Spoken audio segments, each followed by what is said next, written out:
I have a dream that one day this nation will rise up and live out the true meaning of its creed.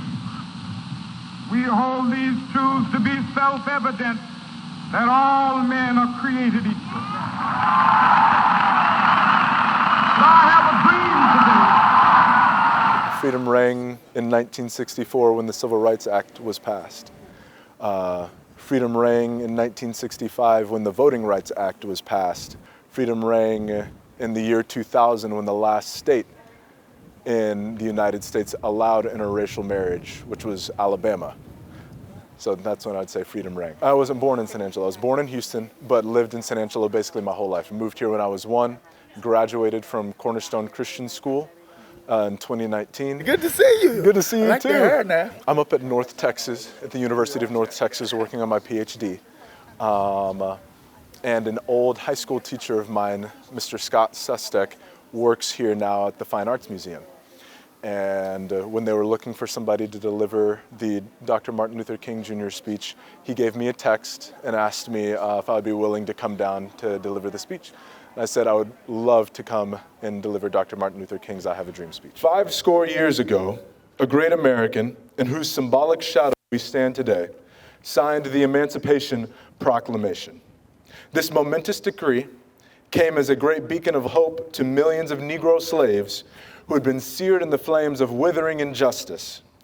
It came as a joyous daybreak to end the long night of their captivity. Something that I think is this timeless idea is that there's only one people on this earth, and it's human people, right? That all of these other divisions and sections that we can break ourselves into, they don't hold much weight in eternity. I have a dream today.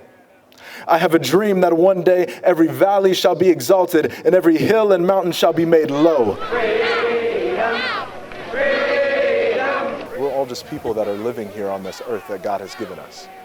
And I think you can see that very clearly with his dream that, that one day the slave owner children and former slave children would be able to sit together and have a meal together, to work together, to pray together, to struggle together, to go to jail together, to stand up for freedom together. That was then, but now we have other things, and I still think that to this day that those messages are still true to this day. But hundreds of years later, the Negro is still not free.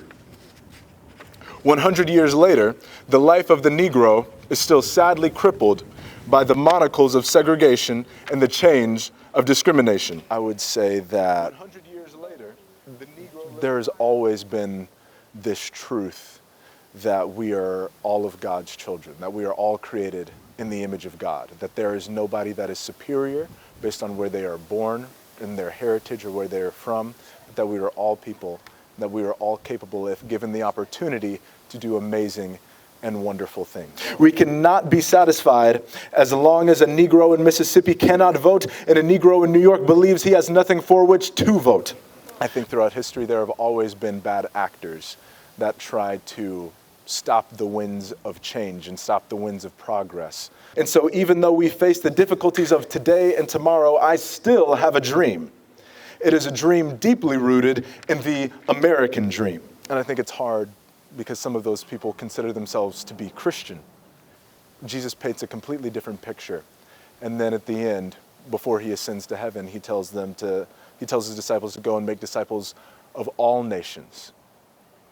Not just a few, not just the chosen few, the ones that are productive in society or the ones that aren't productive in society, but of all people, of all tribes and tongues. Let freedom ring from the snow-capped Rockies of Colorado. Let freedom ring from the curvaceous slopes of California. But not only that, let freedom ring from the Stone Mountain of Georgia. Let freedom ring from the Lookout Mountain of Tennessee. Let freedom ring from every hill and molehill in Mississippi. From every mountainside, let freedom ring.